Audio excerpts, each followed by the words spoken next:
Olá, graça e paz para vocês que nos assistem. Nós estamos começando mais um podcast, Jovens da Verdade e Leão de Judá, a Raiz de Davi. Hoje nós temos conosco aqui, conforme de costume, o nosso presidente William Tavares, temos também o diácono Daniel Lisboa e temos no camarote dessa Arena Podcast a nossa presidenta Ana Costa. E eu estou aqui fazendo as perguntas, julgando os assuntos em pauta, para que você que está nos assistindo possa absorver aqui o melhor conteúdo desse podcast. Bom, eu quero aqui primeiro dar as boas-vindas, cumprimentar e saudar os irmãos que estão conosco. Então, sejam bem-vindos mais uma vez, presidente William, presidenta Ana Costa e também ao diácono Daniel. E você, claro, que nos assiste, que nos acompanhe em todas as plataformas dos nossos canais aqui, Jovens da Verdade e Leão de Judá. Boa tarde, nosso presidente William. Boa tarde, a paz do Senhor a todos aí que estão presentes conosco. Estamos para mais um podcast, tentando trazer-lhes uma boa palavra, um bom entendimento sobre os assuntos aí bíblicos. E hoje fique conosco, vamos aprender um pouquinho mais sobre nosso apóstolo Paulo, né? Que não foi um apóstolo aí que viu a Cristo quando ainda estava vivo, porém foi um apóstolo aí que foi chamado diretamente do céu. Nós vamos ver isso conforme o tempo. Fique conosco. Deus abençoe. Amém, glória a Deus. Conforme eu falei, a nossa presidenta Ana Costa ela está de camarote hoje, então eu vou passar também aqui as palavras de boas-vindas para o diácono Daniel Lisboa. Uma boa tarde, meu diácono, seja bem-vindo mais uma vez ao podcast Jovens da Verdade. Boa tarde, meu irmão João, boa tarde a todos os irmãos que estão conosco mais uma vez aí neste podcast. Para mim é uma honra estar juntamente com vocês aqui, participando, né, desse compartilhamento aí de um assunto muito interessante, que é o assunto da vida do apóstolo Paulo. Espero que esse podcast venha edificar as vossas vidas e que nós possamos cada vez mais crescer na graça e no conhecimento. Quero agradecer ao presbítero João, ao diácono William, Camila, faz barulho agora, por favor. Costa, que Deus venha abençoar a vida de cada um. Amém? Amém, glória a Deus. Bom, gente, então já foi falado aqui nesta tarde e eu vou reforçar para vocês que estão chegando agora. Hoje o nosso podcast ele vai ser sobre a vida do apóstolo Paulo. Quem foi o apóstolo Paulo? Quem foi esse homem? Saulo, Paulo. E será que tinha outro nome a não ser Saulo e Paulo? Nós vamos aprender isso nessa tarde. Então você seja mais uma vez muito bem-vindo e venha chegando ao nosso podcast. Bom, gente, então começando aqui esse aprendizado, essa explanação, esse estudo sobre a vida do apóstolo Paulo, eu queria fazer aquela pergunta crucial. Quem foi Paulo? Quem poderia começar aí nessa tarde a dizer para a gente quem foi esse homem? Eu vou deixar aí para o irmão Daniel começar essa pergunta aí. E pelo jeito ele vai começar por Atos 8. Opa, então vamos lá, Daniel. Depois desses meus irmãos, o apóstolo Paulo, ele foi... Amém. Amém. Meus irmãos, né, nós vemos que o apóstolo Paulo ele foi um homem muito revolucionário, né? Ele, conforme o William disse em Atos capítulo 8, ali começa o apóstolo Paulo sendo citado no livro de Atos dos Apóstolos, na qual Lucas escreve. E Lucas faz questão de escrever 3 vezes acerca da conversão deste homem, que mais à frente nós vamos falar. Mas quem era o apóstolo Paulo?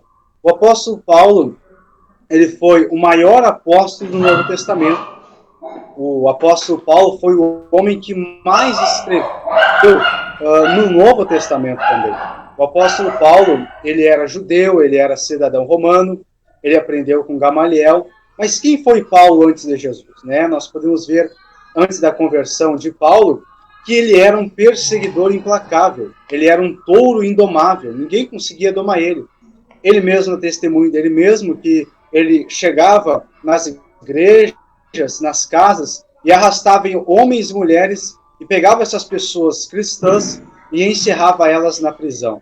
Mas nós vemos que o apóstolo Paulo, com ao decorrer do tempo, ele começa a crescer, e o apóstolo Paulo, ele foi perseguidor, mas ele também se tornou um perseguido.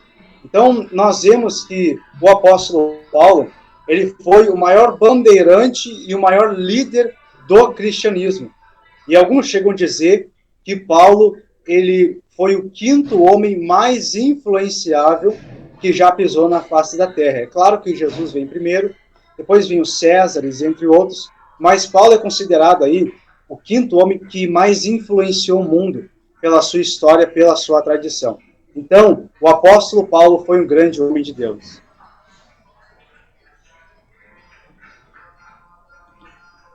Amém. Irmão João, pode dar a palhinha aí também, irmão João. Vamos falar, ué. Então, o apóstolo Paulo, interessante que ele foi escritor de 13 cartas, né, no Novo Testamento. Ele é uma pessoa, conforme o nosso diácono Daniel falou, muito revolucionário ali no Novo Testamento, por dois motivos. Primeiro que, de um lado, ele era o grande perseguidor, né, da igreja primitiva. E depois de sua conversão, ele começou ali de forma bem enfativa, né, a pregar o evangelho, a levantar grandes igrejas, né, e aí ele viveu ali um período muito intenso, pregando o evangelho e ali também levando a palavra de Deus. Mas assim, voltando um pouquinho no início, né, da vida de Paulo então ele vai para Jerusalém, conforme o nosso irmão falou, estudar ali com o rabino Gamaliel, né? E interessante que a Bíblia vai dar algumas características de Paulo, não sei se vocês vão falar aqui, mas eu estou me antecipando, tá, gente? Então ele era baixinho, ele era calvo, né? Alguns historiadores dizem ali que ele era até com o nariz também bem avantajado. Ele era, conforme o irmão Daniel falou, de um homem de ímpeto forte, mas ele alguns também falam que ele era caolho. Aí, ó. Então mais uma característica. Alguns dizem que ele era caolho. Caolho.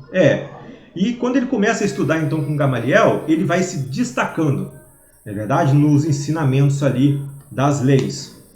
Posteriormente, eu acho que o primeiro, e vocês vão me ajudar aí, será que o primeiro encontro, ou de repente a primeira narrativa de Paulo ali com os cristãos, seria aquela morte de Estevão ali, que Paulo estava observando, e a Bíblia diz ali que ele consentiu na morte daquele homem? Será que ali foi o início, irmãos? Eu creio que a morte de Estevão, ela marcou muito a vida de Saulo, porque aquela cena do Estevão morrendo e mesmo assim perdoando aqueles que estavam matando ele, e também vendo os céus abertos, aquela cena marcou Saulo. E ali é o primeiro versículo que fala de Saulo. A história de Saulo, ela se inicia ali na morte de Estevão. Então, a Bíblia diz que o Paulo mesmo diz, enquanto o sangue do Estevão se derramava, o Paulo estava permitindo na morte dele. Porque antes disso, Paulo já havia perseguido a igreja, estava perseguindo, assolando a igreja, devastando a igreja, mas eu creio que aquilo ali foi um propósito de Deus, a morte de Estevão foi um propósito de Deus para marcar e atingir a vida de Saulo. Então, ali começa o nome de Saulo e o ministério de Saulo em Atos, né? Porque Atos é dividido em duas partes. Do capítulo 1 até o capítulo 12 é dedicado a Pedro, do capítulo 13 ao capítulo 28 é dedicado a Paulo. Então, ali começa a história do Saulo de Tarso, né? Amém. A partir do capítulo 8, para quem quiser aí, né, saber um pouco mais, a partir do capítulo 8 aí começa a falarem do nome do apóstolo Paulo, né, que era conhecido como Saulo, e assim sucessivamente. Aí no capítulo 9 já começa a sua conversão. Amém. Então a gente já sabe que ele era muito, ele era dotado de muita ciência pelo conhecimento, até mesmo pelos seus ensinamentos por Gamaliel, né? Nós sabíamos ali que ele tinha uma carta branca, ele tinha ali um consenso sobre o sumo sacerdote na perseguição dos cristãos, mas de fato uma coisa que me intriga é qual era a profissão de Saulo. Ele tinha uma profissão em específico? Sim, ele, além de ser mestre e doutor da lei, né, como aprendeu com Gamaliel aí, como o irmão já citou, ele também era pescador, né, e fazia redes. Isso nós vemos aí, antes dele começar verdadeiramente o seu ministério, ele fica 15 anos aproximadamente, não, desculpa, falei, é 13 anos, se não me falha a memória, parado, né, antes de começar o seu ministério aí pela Grécia e pela Ásia. E ele estava fazendo tendas quando foi encontrado aí por um dos seus discípulos junto aí dele, que foi atrás dele aí para começar a sua caminhada com Cristo. Amém. Eu queria então direcionar uma pergunta aqui para o nosso diácono Daniel, né? Ele falou que Paulo era um cidadão romano. E o que vem a ser, irmão, para aqueles que estão nos assistindo, uma cidadania romana? O que seria isso? Bom, a cidadania romana ela é considerada uma identidade, né? Era um grande privilégio alguém ter essa posse. E a cidadania romana, porque Paulo, literalmente, ele diz que ele era judeu, claro, da linhagem de Benjamim, né? Da tribo aí de Israel. Ele diz que, segundo a lei, ele foi um fariseu, estudou o farisaísmo e tudo. E Paulo, ele foi um cidadão romano. Mas, literalmente, o que era o cidadão romano, ser um cidadão romano, e de onde Paulo herdou essa cidadania? É bem provável que Paulo herdou essa cidadania do seu pai ou do seu avô, porque Paulo ele era judeu, ele era um judeu, mas só que ele tinha uma cidadania. A linhagem de Paulo, a família de Paulo, ela era uma família muito privilegiada, muito respeitada na educação, e era uma família também muito rica. Paulo já veio de um berço muito intelectual, e ser um cidadão romano era um privilégio, porque não era algo fácil, né, de ser conseguido a cidadania romana, não era para qualquer um. Até as pessoas que moravam em Roma, elas não tinham esse privilégio de serem consideradas como cidadãs romanas. Então Paulo herdou essa cidadania de seu pai, então vem de uma cultura, vem de uma linhagem, né? E os privilégios contidos nessa cidadania é que enquanto Paulo estava em Atos 16, ali para ser preso e foi açoitado, o Paulo, em Atos capítulo número 22, ele iria ser morto. O povo queria que Paulo fosse para Jerusalém, porque Paulo ia ser morto lá, eles queriam matar o Paulo em Jerusalém. Mas só que Paulo já tinha essa oportunidade de ele apelar para o imperador. Então ele diz, eu apelo para César. Ele tinha essa oportunidade de apelar para o imperador, que era, né, o imperador César. Ele tinha essa oportunidade de se defender diante do imperador César. Só os cidadãos romanos tinham essa possibilidade de se defender diante do imperador. E nós vemos também que em Atos capítulo de número 16, Paulo é açoitado, mas ele não era para ser açoitado daquela forma que ele foi. Ele era para ser açoitado de uma forma mais tranquila, mais frágil, mas ele foi açoitado de uma forma cruel. Aí o Paulo vai conversar com aqueles homens que estavam na prisão e ele vai declarar que ele é um cidadão romano, e os caras ficam apavorados. Eles não sabiam que Paulo era um cidadão romano. E um cidadão romano, na época, ele não podia apanhar da forma que Paulo e Silas apanharam, eles não podiam apanhar daquela forma. E nós vemos, encerrando aqui, a pena de morte. A pena de morte da história romana era a crucificação, era a pior forma, era a pior pena de morte da época. Mas Paulo, com esse privilégio de ser um cidadão romano, a história ela vai nos contar que Paulo ele foi decapitado. Jesus ele foi crucificado. Jesus não era romano, Jesus era um judeu, né? E outro exemplo é Pedro. Pedro não era romano, Pedro era um judeu, Pedro não era um cidadão romano, ele era um judeu de nascimento. É por isso que Pedro foi crucificado e Paulo foi decapitado. Então, a pena de morte em alguém ser um cidadão romano já havia uma diferença. Se o cidadão romano ele fosse morto, ele seria decapitado numa pena de morte mais tranquila. Mas Pedro ele foi crucificado pelos romanos de uma forma mais cruel, de uma forma mais severa. Então, tinha uma diferença nas penas de morte. Quem era cidadão romano era decapitado, e quem era judeu, estando em Roma, seria crucificado. Então, nós vemos aí que essa é a cidadania. A cidadania romana é como uma identidade.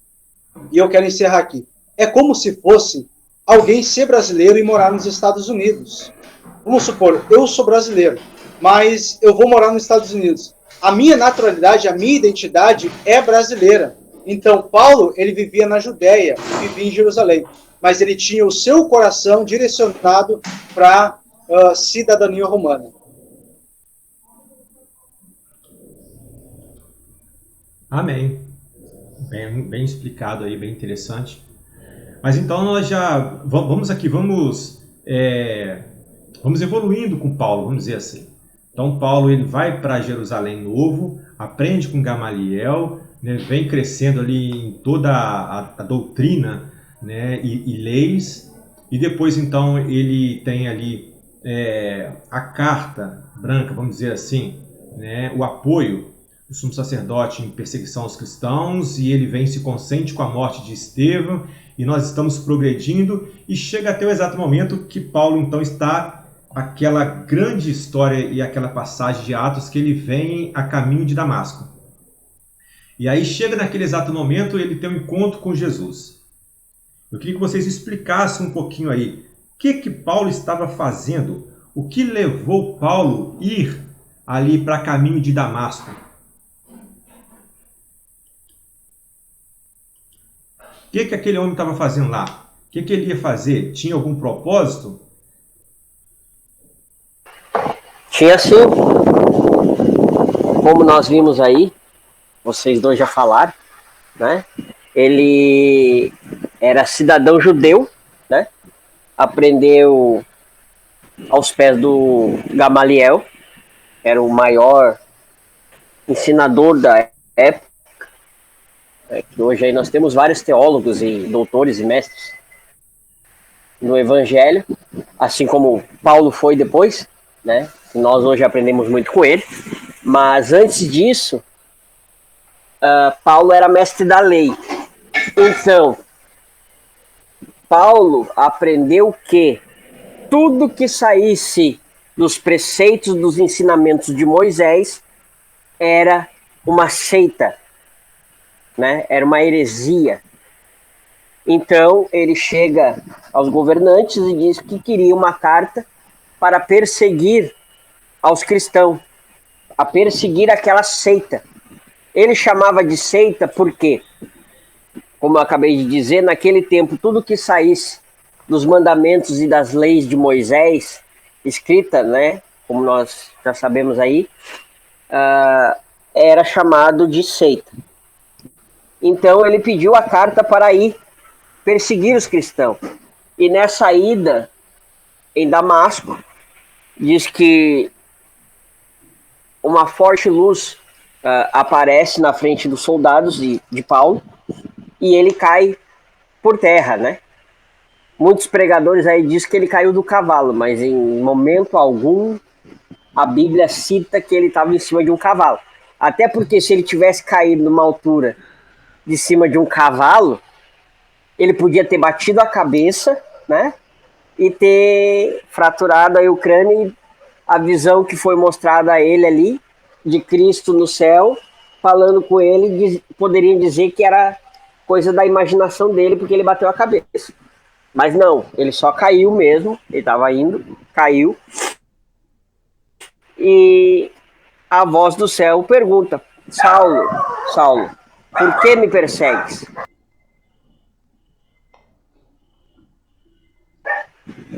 E aí acontece assim. Então não tem cavalo. Não tem cavalo. Ali não diz que estava em cima de cavalo. Aí acontece que a voz do céu vem e pergunta: Saulo, por que me persegues? E ali o bate-papo é curto. É bem curto, né? E quem é a pessoa, né? E Saulo pergunta: quem és? Né? E Jesus se apresenta a ele já ressurreto, né? Ressuscitado no céu. Então aí nós vemos que Cristo chama a Paulo, na verdade, né, em espírito já ressurreto, vivo novamente. Paulo não foi um apóstolo que andou com Jesus, mas foi um que viu a Cristo após a sua ressurreição aí, e já na glória, né? Já em continuar aí, irmão Daniel. É interessante nós notarmos o porquê que Paulo foi para Damasco. Por que Paulo não foi para Jerusalém? Porque Damasco, né, era uma cidade muito grande. Damasco era uma janela aberta às pessoas mais influentes da época para Damasco. E Paulo sabia que se ele atingir um Damasco, era uma porta aberta para Paulo chegar, né, e romper as fronteiras. E, irmãos,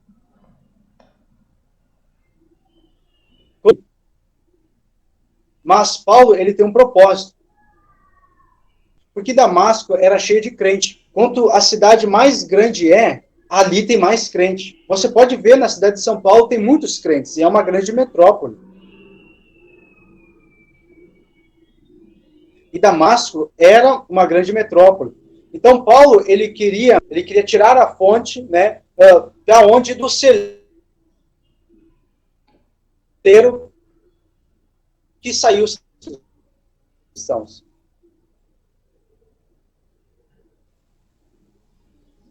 E aí ele teve essa estratégia de ir para a cidade que queria para o mundo. Mas enquanto Paulo estava indo para Damasco, aconteceu o que aconteceu, né? E nada aconteceu com os crentes, né? O que aconteceu foi que Paulo foi aceito por Jesus, e o próprio Jesus ganhou Paulo para ele mesmo. Né? Eu procuro entender isso, né? E não vejo alguém que preocupa Paulo, por causa que Paulo já sabia a lei, já sabia, né, as regras, os dogmas que existiam na época. Mas ele com Jesus, a vida de Jesus foi o próprio Jesus. E quando Paulo estava no caminho de Damasco, ele estava querendo acabar com o cristianismo na maior cidade do mundo da época, que era Damasco, né? Ele queria acabar com o evangelho lá, para o evangelho acabar por completo. Mas aconteceu que na estrada de Damasco, né, ele foi salvo por Jesus. Amém. E parece que, na verdade, o irmão já respondeu por que ele gostava de sempre estar ali nas maiores cidades, né? E, na verdade, depois que ele se converte, não é também tão diferente. A igreja de Éfeso, aquela cidade de Éfeso, era uma cidade também muito grande, né? Era uma cidade onde tinha ali o comércio, era uma cidade onde ele vai levantar aquela igreja, ele passa ali por um período pregando. Aquela cidade era uma cidade bem idólatra, né? Haja visto que ali era o templo da deusa Diana, e ali foi uma das 7 maravilhas. Corinto também era uma cidade de porto. Filipos, né? Era uma metrópole. Isso, a gente vê o Paulo usando de estratégia, né? Será que a gente poderia dizer isso? Paulo usando de estratégia tanto antes da sua conversão, né? Para que pudesse... Era exatamente isso que eu ia falar, irmão. Isso era exatamente isso que eu ia falar. A estratégia, isso. a estratégia de Paulo em alcançar as grandes cidades, porque ele pensava que se ele alcançasse as grandes cidades, ele iria alcançar as pequenas cidades também. Porque tudo começa, né, por algo que é grande, né? Algo grande que vai influenciar, né, o pequeno. Mas, então, Filipos, como o irmão disse, Corinto, Éfeso, né, outras cidades grandes, né, Jerusalém. Paulo ele tinha uma estratégia nessas cidades aí. Paulo usou toda a tecnologia do Império Romano. As cidades do Império Romano, as ruas do Império Romano, Paulo começou a cruzar por lá, porque ele sabia que se o evangelho atingisse Corinto, atingisse Filipos, ou atingisse a Éfeso, que tinha lá Corinto também, né? Então, ele iria atingir o mundo. Então, tudo é uma estratégia para o evangelho crescer, e literalmente o evangelho cresceu como nós vemos hoje. Glória a Deus. E aí, então, evoluindo, ele tem um encontro com Jesus, né? Ele passa ali alguns dias cegos, não é isso? Eu não me lembro se a Bíblia vai falar a quantidade de dias, se vocês souberem aí, pode me ajudar. Até que então vai um servo do Senhor ali, ora por ele, né, a pedido, a mando de Deus. E Paulo, então, ele já sai para fazer a sua primeira viagem missionária. Não é isso mesmo? Paulo vai, faz a sua primeira viagem missionária. Se eu estiver errado aqui, vocês me corrigem, tá, gente? Então ele fica 3 anos ali na Arábia, pregando. E depois ele volta para trazer um relatório à igreja-mãe, que era em Jerusalém. E aí, chegando lá, trazendo um relatório, os crentes, eles ainda não estavam... Irmão João. Oi. Irmão João, sua internet não tá legal. Internet não tá legal? Internet não tá legal, não? Sua internet não está legal. Eu vou... Entendi. Então eu tô trocando ela aqui, peraí. Eu não sei. Pronto, troquei ela. Vamos ver se vai ficar bom agora. Se tiver alguma instabilidade aí, vocês me falam, tá bom? Então, voltando aqui ao assunto. Tá bom. Amém. Então, voltando ao assunto, então, Paulo ele se converte e ele já sai, então, para fazer a sua primeira viagem missionária. E aí ele vai lá para a Arábia, fica 3 anos fazendo ali a obra, pregando, e ele volta para Jerusalém, onde era a igreja-mãe, para trazer um relatório da sua viagem missionária. E aí chega lá, então, ele ainda tinha desconfiança de muitos cristãos, porque, conforme nós já falamos aqui, Paulo ele era um perseguidor nato, né, da Igreja de Cristo. Então, quando esse homem se converte, né, vamos supor nos dias de hoje, um grande, né, malfeitor, um grande perseguidor hoje da igreja, ele se converte. Então, muitas pessoas vão ficar, né, com o pé atrás com relação a ele, até porque o tempo ainda era curto para se dizer algo sobre Paulo. Não é verdade? E aí Paulo, então, dá o relatório à igreja-mãe, e ali é agregado a Paulo um homem de muito respeito naquela época, né, pelas igrejas, que era Silas. E aí, então, onde dá-se início à sua segunda viagem missionária, que aí eu falo um pouquinho mais para frente. Mas a pergunta, assim, que eu queria deixar aqui, eu acho que como um bom apóstolo e como um bom servo de Deus, Paulo ele deveria ter ali seus discípulos, ou pelo menos as pessoas que o seguia, o acompanhava. Será que a gente pode dizer assim quais eram os discípulos de Paulo? Existe isso, gente? Existe, sim. E o principal dele, nós acabamos de ler o livro, né? O livro de Atos. Foi escrito pelo apóstolo Lucas, porque Lucas é conhecido como um apóstolo, porém é um apóstolo de fatos, né? Ele aprendeu muito aí com o Paulo e também com os irmãos, né? O Pedro, os pais aí da igreja. Porque Lucas cuidou de Paulo. Ele andou muito tempo com Paulo, porque quem tratava os ferimentos de Paulo era Lucas, né? Lucas era médico, e certa feita aí, certo, em alguma das suas andanças, Paulo, depois de apanhar muito, estava em coma. Lucas cuidando dele, Paulo já querendo sair aí voado, dizendo que tinha que pregar o evangelho. E Lucas dizendo aí para ele, não, mas tu não pode ir, ó. Como é que tu vai ir? Tu acabou de sair de um coma. Não, mas eu tenho que pregar. Então para aí que eu vou contigo. E aí começou a andança de Paulo e Lucas junto aí, que foi, né, em si um dos maiores discípulos de Paulo. Até porque depois disso aí, Lucas é ganhado de fato, né,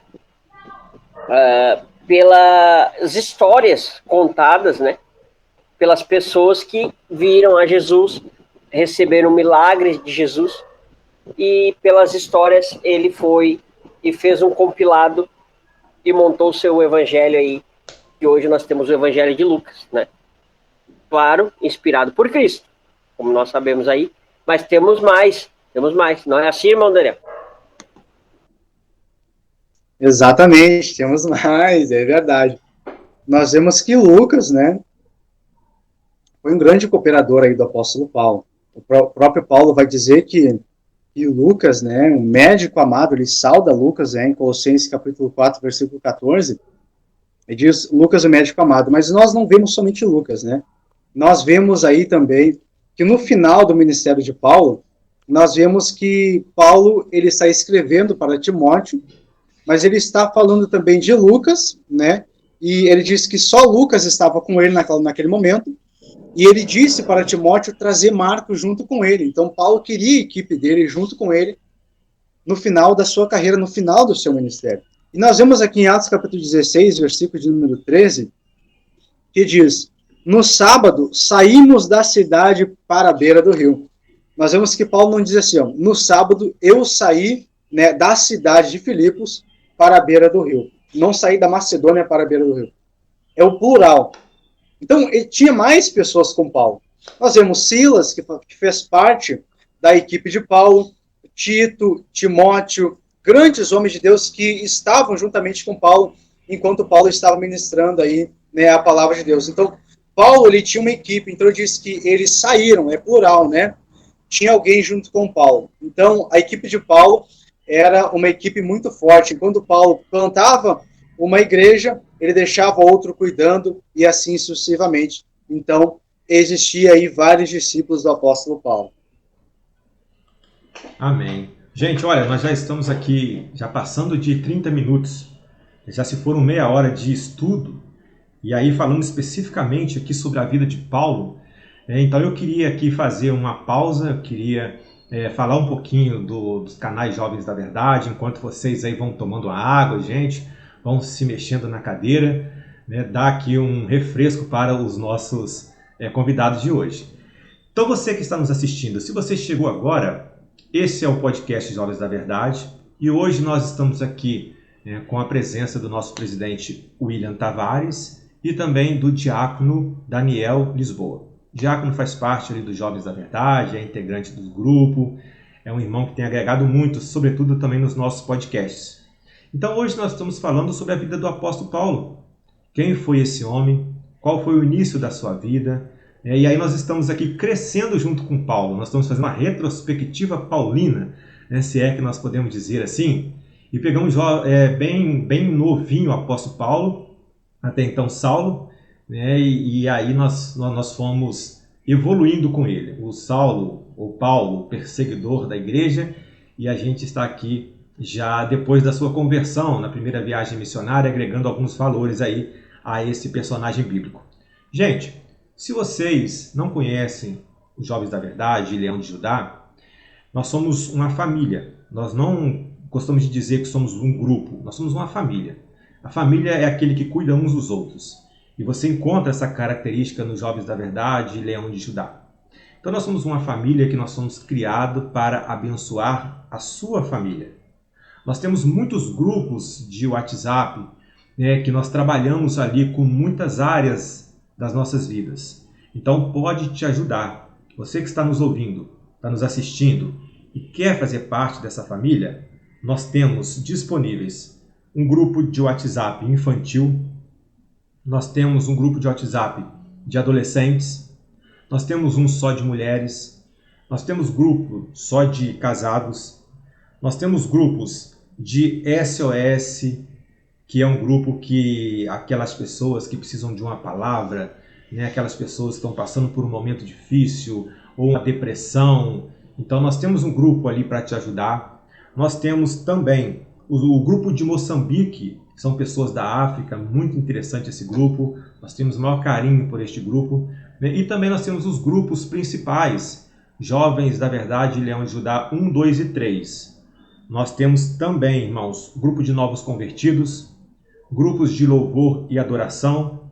Então são todos os grupos esses para abençoar a sua vida na área que você quer ser trabalhado. Tá bom? E se você virar para mim e disser assim, presbítero João, mas eu quero fazer parte de 3 grupos, eu posso? Pode. Você pode fazer parte do nosso grupo principal. Lá nós temos gincanas, nós temos estudos bíblicos, nós temos podcasts, nós temos cultos no grupo e também pelo Meet. E nós temos também ciclo de oração, reflexões, muitas atividades que vão abençoar a sua vida e a vida da sua família. Como você faz para entrar nesses grupos? É só você ir no primeiro comentário fixado aqui, tá? Nessa publicação do podcast, e ali nós vamos ter todos os links. Venham e façam parte desta família.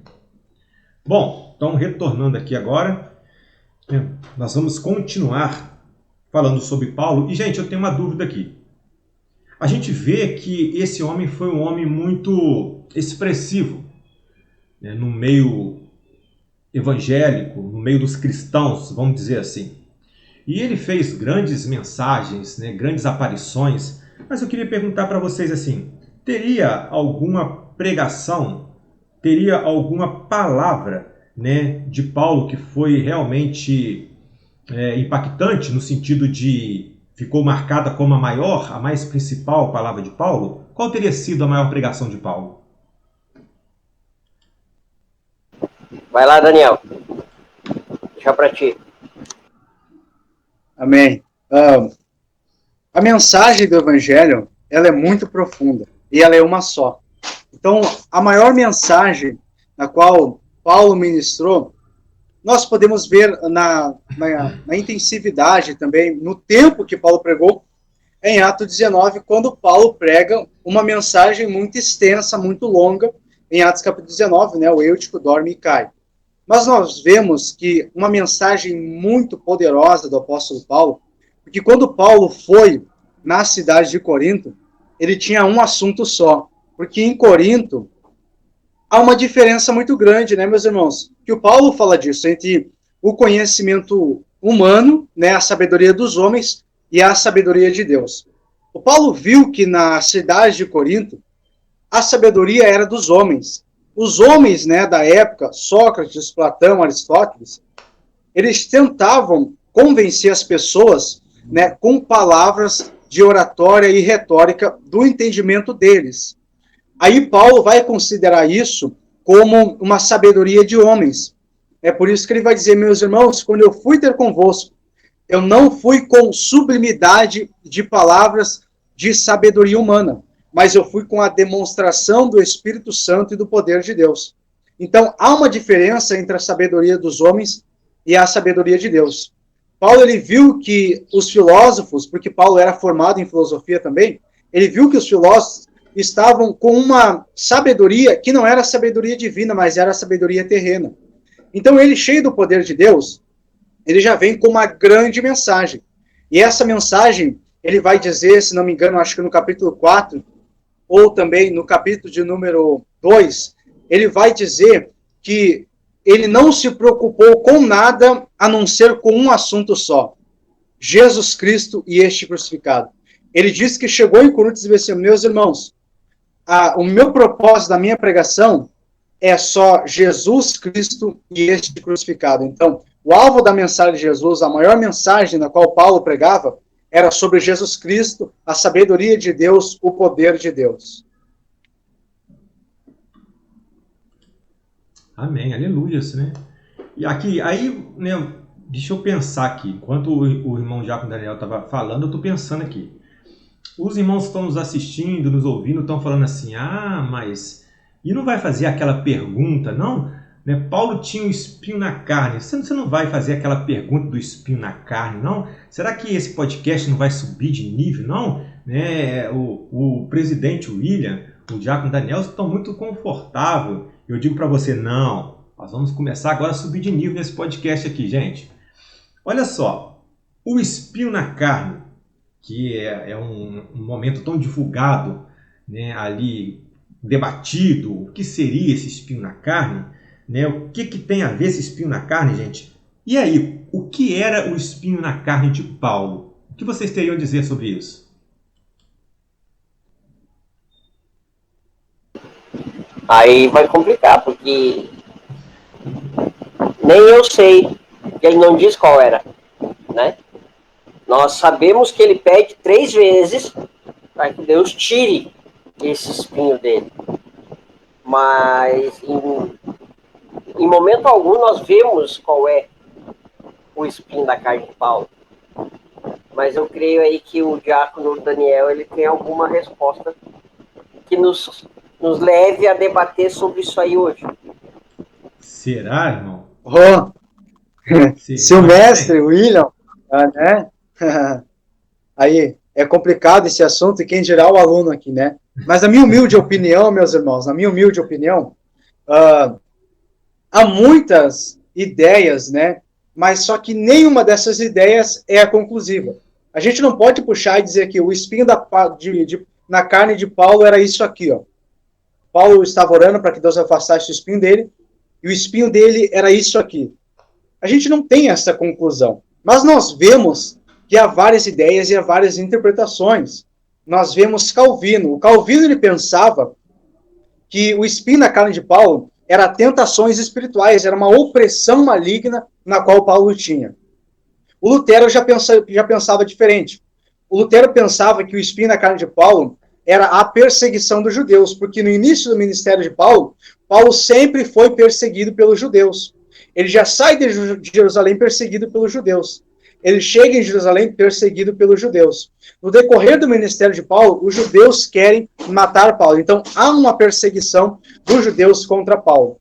Outros, né, eles pensam que uns tormentos, né, de uma tentação, ou seja, uma opressão maligna no ministério de Paulo, deixando Paulo desanimado.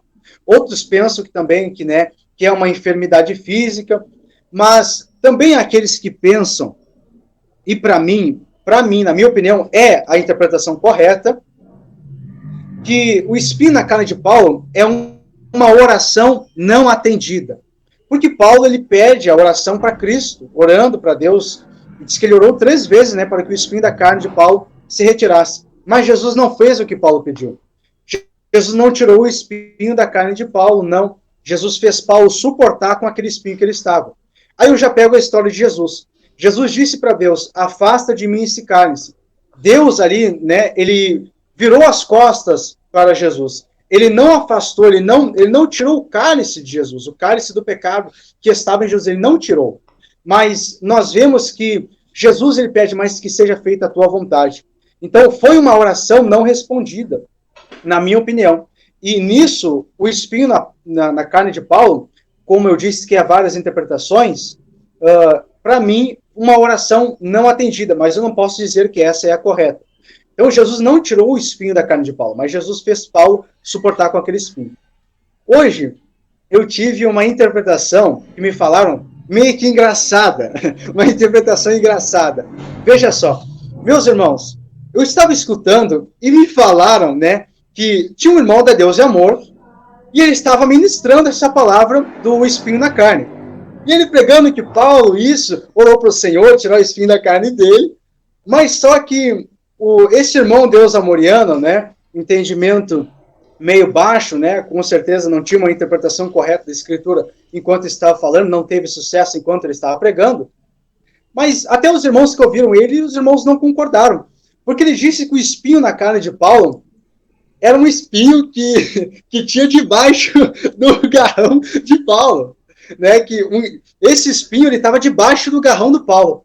E aí, quando Jesus chegou na frente do Paulo, Jesus estendeu a mão assim para Paulo E Paulo levantou o pé e disse que o espinho soltou do garrão de Paulo, do calcanhar de Paulo, e cravou na terra. Então, é uma interpretação meio que engraçada, mas é uma interpretação muito alegórica. O irmão disse uma outra coisa para mim que meio exagerada, porque a Bíblia não fala disso, né? E aí o irmão disse que o espinho estava no calcanhar do Paulo, Jesus chegou na frente dele, estendeu a mão e o espinho soltou do calcanhar de Paulo. E aí a gente pode falar que ele levou para um lado literal, né? Isso é uma história, literal. É uma história da carochinha, né? Dá para nós. Se nem Jesus apareceu em espírito para ele, na verdade, apareceu em visão, como é que Jesus ia estender a mão para Paulo? Ah, pelo amor de Deus, gente. Uma exegese perfeita, né? Vamos ler, vamos interpretar, não é assim. As pessoas levam tudo a ponto de faca, às vezes, e acham que é o que está escrito e deu. Ah, o espinho tem na rosa, o espinho tem num pé de limão, o espinho tem no pé de bergamota, o espinho tem no pé de... sei lá, qualquer fruta aí que tem um espinho. Não, o espinho é espinho, não tem. Gente, ali, como disse o irmão Daniel, pode ser várias coisas. Pode ser física, espiritual, pode ser na alma. Então, o espinho de Paulo, como disse o irmão Daniel, pode ser uma oração não respondida. Muitas vezes nós, né, a Bíblia diz que nós pecamos e erramos porque não sabemos pedir, né? E pedimos mal, por isso que não recebemos. Então nós temos que ter uma interpretação bíblica. Não adianta a gente pegar, era um espinho, pronto, estava no dedo do Paulo. A Bíblia não fala isso. E provavelmente era um espinho que estava angustiando Paulo. Então, se estava angustiando, era na alma, era no espírito, era dentro de Paulo. Porque, imagina, o nome Paulo, eu até me identifico, né? Porque o nome Paulo significa pequeno ou de baixa estatura. Que vem, se eu não me falha a memória, vem do latim, não é isso? Deixa eu ver. Tem origem do latim, que é Paulus, né? E também do hebraico, vem do nome Saul, né? Shaul. E também, aí nós vemos, na verdade, Paulo, né? Como nós sabemos, Paulo, ele vem do grego, né? E Saulo era romano, correto? Se eu estiver errado, pode me corrigir aí, Daniel. Saulo era o nome romano, correto? Judeu. Isso, exatamente, o nome judeu. Na linhagem de Benjamim. Isso. E Paulo era grego. Então, ele tinha dois nomes, né? Como nós vimos aí. Mas, porém, já vinha lá de trás, lá no Antigo Testamento, do hebraico antigo, Shaul, né? Que era escrito, como nós lemos hoje, Saul. Então, aí só para ficar mais uma curiosidade descrita aí para vocês e descoberto, né? O nome do Paulo aí, então, já vem de uma, como já disse o diácono Daniel, vem de uma herança bem antiga. Tanto que ele falou que o Paulo não era pobrezinho, né? Para ser da linhagem do rei Saul, juntamente, né? Então aí vem com o nome forte do Antigo Testamento, juntamente nas suas costas aí. Deixa eu pegar esse gancho aqui, gente. Vou pegar esse gancho aqui e eu estou me lembrando de uma coisa. Se nós formos pegar ali Abraão, ele era Abrão, e aí depois passou a ser Abraão. Jacó, teve ali um encontro com Deus no Vale de Jaboque, e aí passou a ser Israel. No caso, então, de Saulo, não era assim. não era Saulo e ele se converteu, passou a Paulo. Na verdade, eram cidadanias diferentes. Podemos dizer dessa forma, mais ou menos? Exatamente. Ele não mudou o nome. Ele não mudou. Quem mudou, na verdade, foi por causa da etnia, como já explicou o nosso irmão Daniel aí. Aonde ele estava, né? A etnia mudou, aí muda o nome. Então, ele não foi Deus que mudou o nome de Paulo, que muitos pregadores também erroneamente pregam dizendo que foi Deus que mudou o nome de Saulo a Paulo. Não foi. Era por causa da etnia. Então, ou seja, irmãos, se vocês acreditavam que Paulo caiu do cavalo, quem caiu do cavalo foi vocês. Paulo não caiu do cavalo. E se vocês acreditavam também que depois Deus mudou o nome de Paulo, não mudou. Tá? Vocês estão aprendendo isso só aqui, no podcast Jovens da Verdade de Leão de Judá.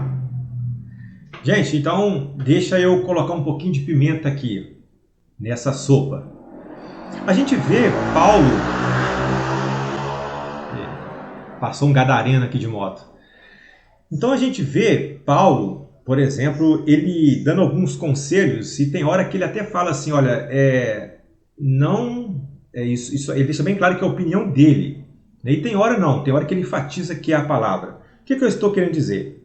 Eu estou querendo dizer que o que deveria ter levado Paulo, por exemplo, na carta aos Coríntios aqui. Vamos pegar um exemplo. Falar sobre as vestes e cabelo. Por que tinha essa diferença? Eu estou perguntando porque hoje, por exemplo, algumas irmãs, sobretudo, elas podem ficar com dúvidas sobre isso. Né? Cabelo, sobre as vestes. O que vocês têm a dizer sobre isso? Bom, aí agora tu enrascou, né? Agora nós vamos apanhar do pessoal aí da... eu falei da que ia Deus ficar é melhor. Amor agora. Vamos apanhar do pessoal da Deus é Amor agora. Da congregação cristã, da CCB, né? Agora nós vamos apanhar. Mas aí o que acontece? Ali, como eu já disse, Corinto era o maior mercado da época, né? Por portos, tá? O maior porto ficava na cidade de Corinto. E o que acontecia, irmão João? Por que veio a repreensão de Paulo?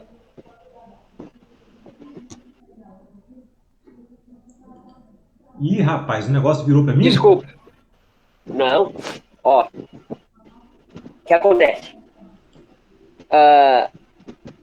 Estava acontecendo que as prostitutas daquela época, elas não poderiam entrar no porto, tá? Elas não podiam estar dentro dos portos.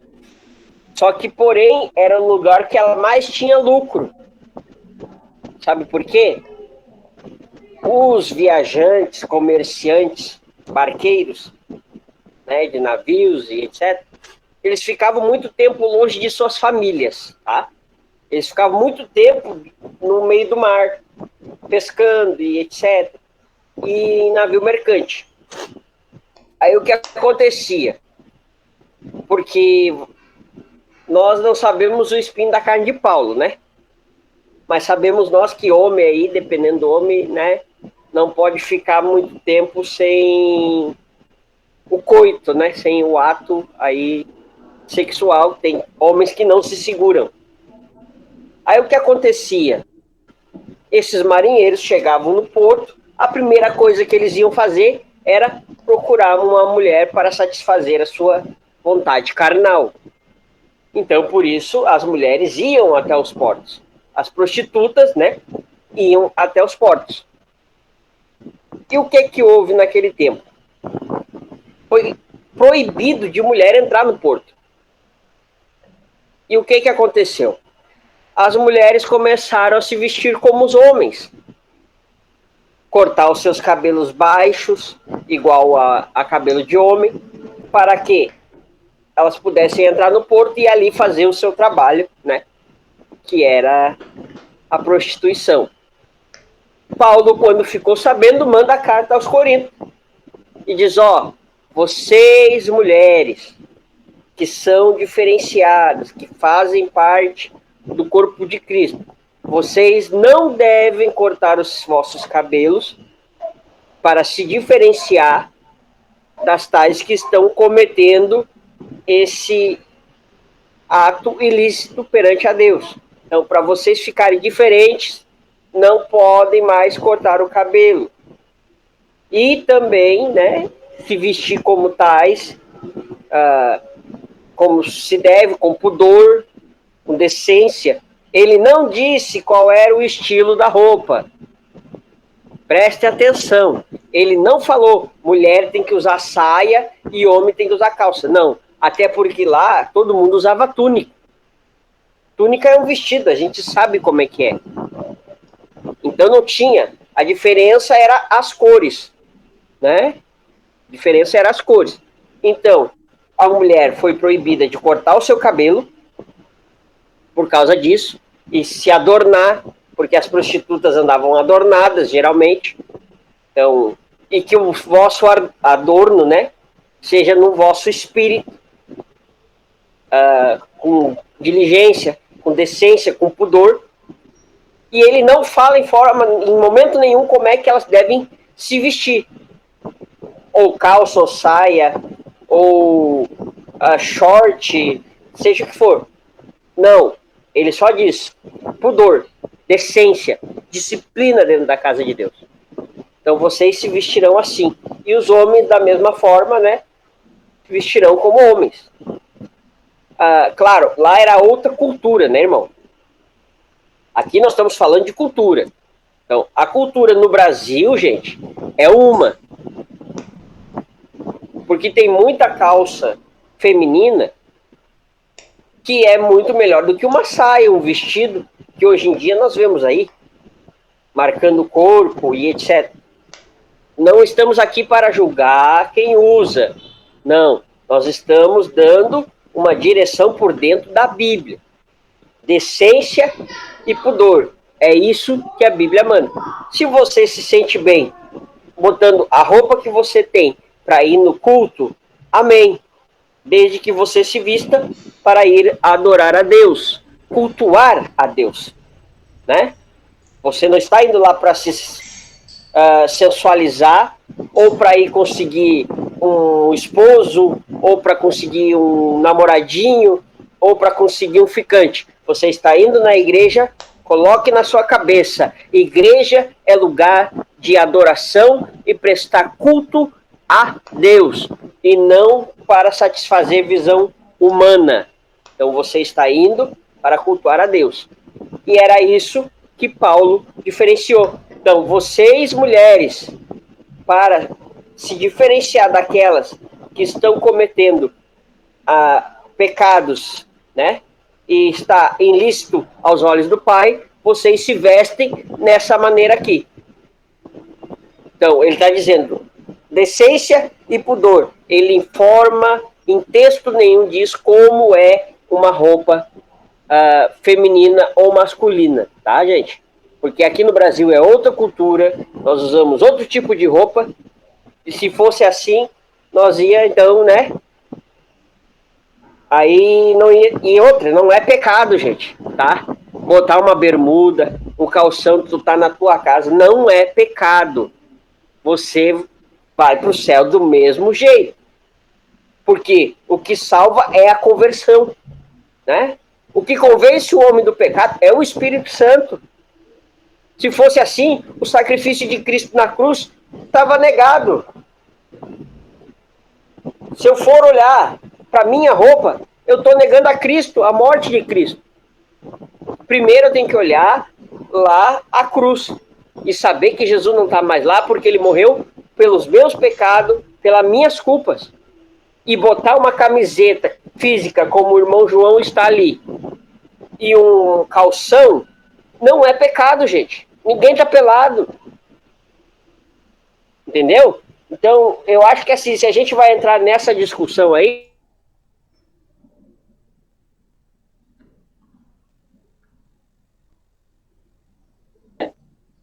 Então, meus irmãos, né? Caiu aí a net do irmão William.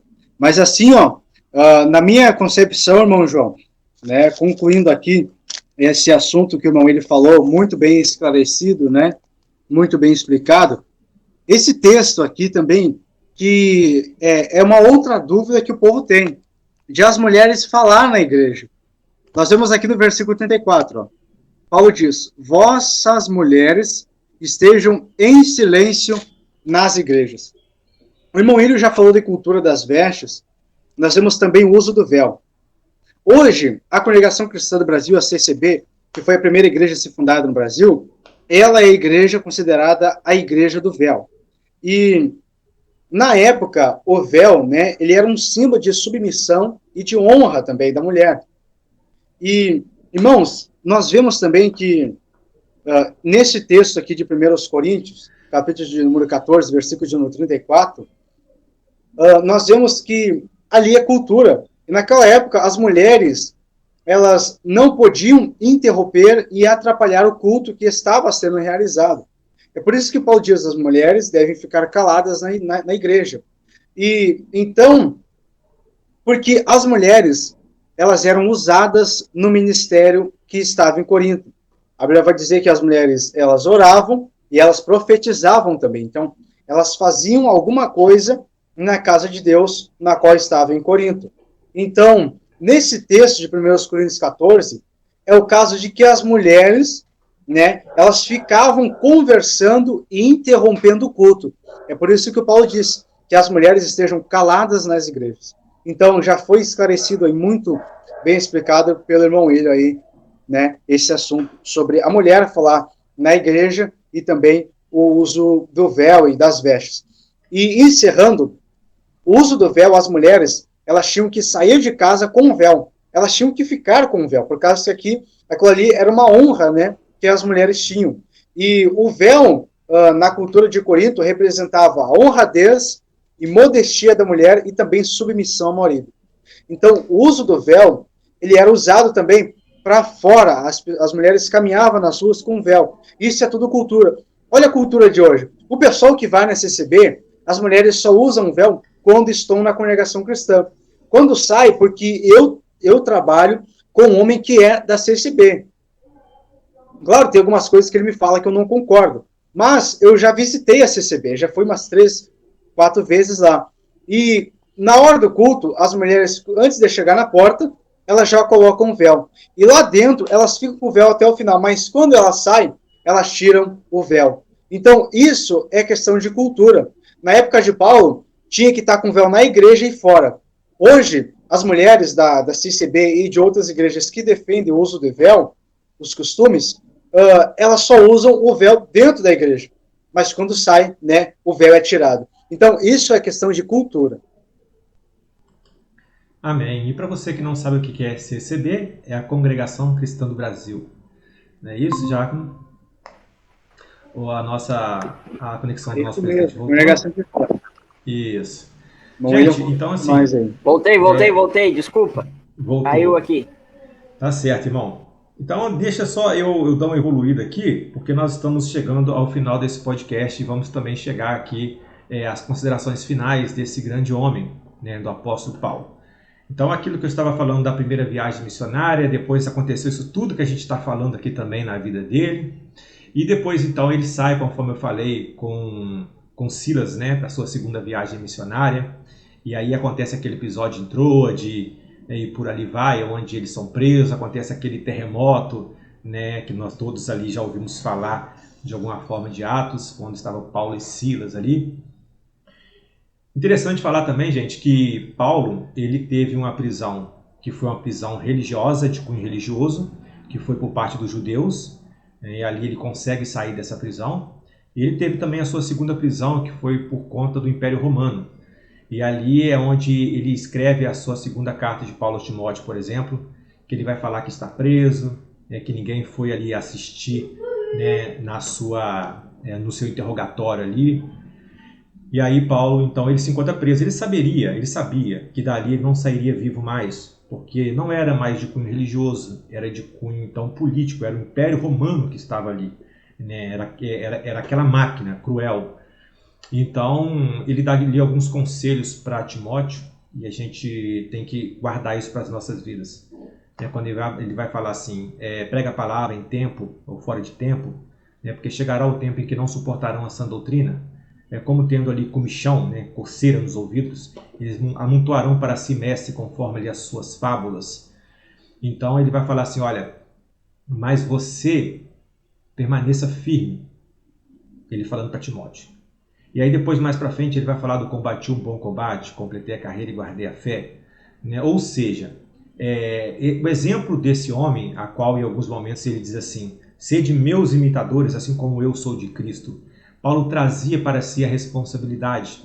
Ele sabia aquilo que Jesus falou com ele lá quando ele caiu em si, a caminho de Damasco, falando assim, olha, agora eu vou te mostrar o que importa sofrer pelo meu nome. Então Paulo ele tinha isso muito bem claro na mente dele. E isso é muito importante, a gente observar a caminhada desse homem para que a gente possa entender grandes conceitos, o que Deus tem preparado para a gente, o que Deus exige de nós, até onde nós conseguimos ir por amor a Cristo. E acima de tudo, ele vai dizer assim, olha, eu sei passar necessidade, eu sei sentir fome, eu sei ser açoitado. Então, ou seja, não era as dificuldades da vida que fazia aquele homem parar o ministério, o chamado que Deus tinha para ele. Que você possa seguir a Cristo, nós somos seguidores de Cristo, mas que possa também levar a vida de Paulo ali como um exemplo para as nossas vidas. Gente, aqui fazendo as considerações finais sobre a vida de Paulo, esse apóstolo, eu queria aqui dar a palavra primeiro para o nosso presidente William, fazer esse encerramento. Para você que nos assiste, nós já passamos aqui de 1 hora, tá, de estudo e conhecimento sobre a vida de Paulo. Então eu queria agora fazer as conclusões finais. Vou dar a palavra para o nosso presidente, encerrando posteriormente com o nosso diácono Daniel Lisboa.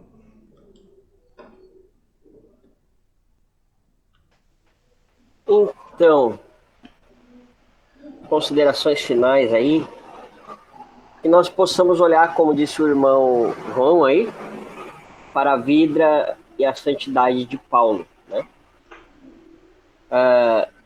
Porque ele mesmo diz, procurai ser santos, né? Procurai a santificação. A palavra santo, amados, significa separado, tá? Então, todo aquele que faz a vontade de Deus, né? Todo aquele que faz a vontade do Pai, ele é santo.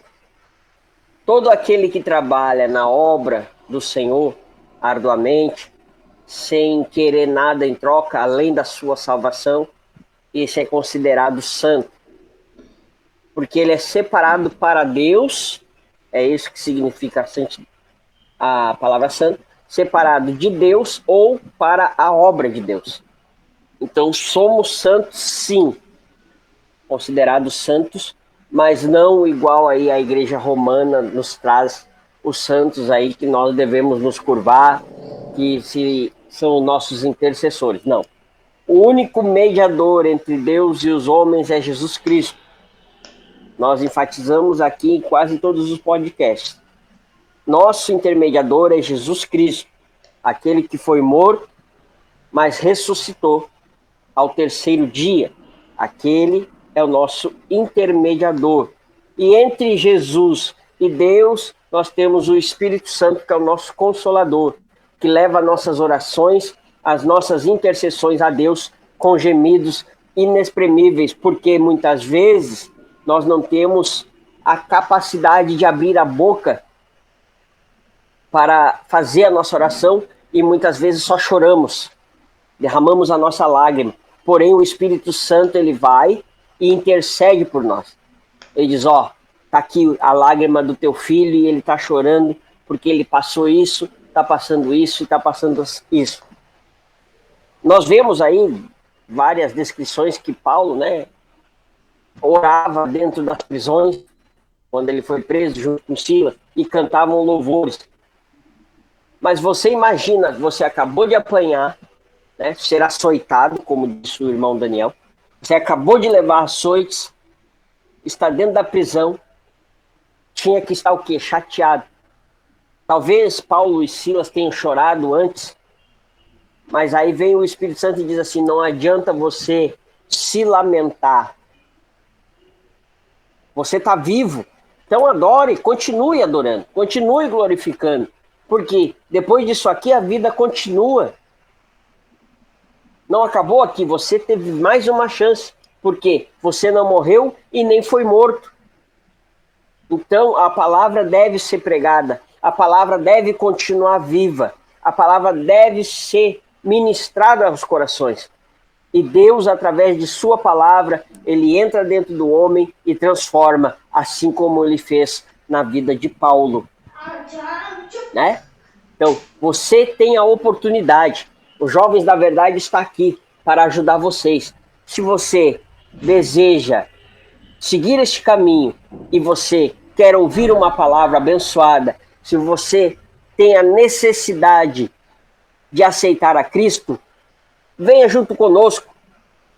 Nós aceitamos você dentro deste grupo, dentro desse ministério, porque nós estamos aqui para pregar a palavra e convencer o homem do seu pecado. Quem convence é o Espírito Santo, mas nós te mostramos o caminho por onde você deve seguir.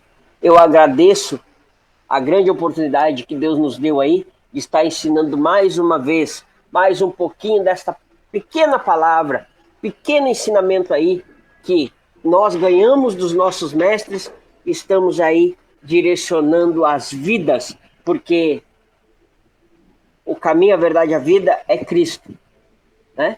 A palavra é Cristo, ele é o verbo e ele convence, ele purifica de todo pecado. E como disse o apóstolo Paulo, o viver é Cristo e o morrer é ganho, porque morremos salvos e para a glória. Deus os abençoe grandemente.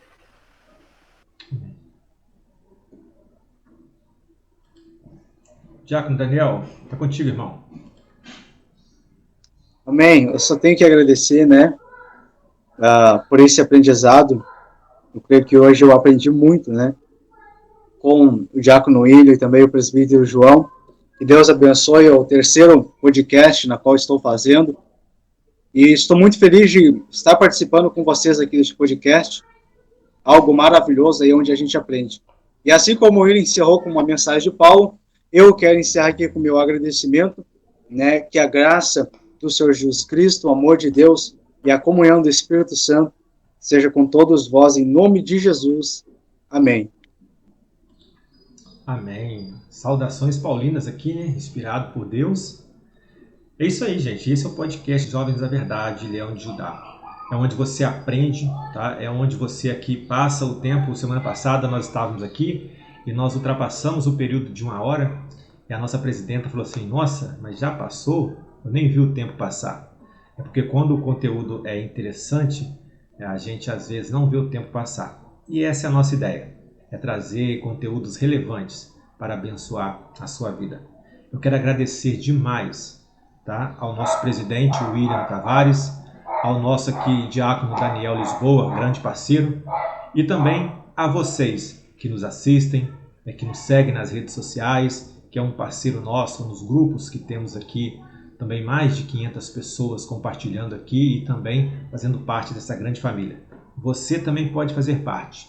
Tá? No primeiro link aí, no comentário desse podcast, nós teremos ali todos os links dos grupos disponíveis para que você possa ser ali abençoado e fazer parte dessa família. Jovens da Verdade e Leão de Judá. Gente, esse foi o podcast deste dia. Eu estive aqui com o presidente William Tavares, o nosso diácono Daniel Lisboa e eu, presbítero João, junto com vocês em mais um podcast Jovens da Verdade. Até a próxima e fiquem com Deus.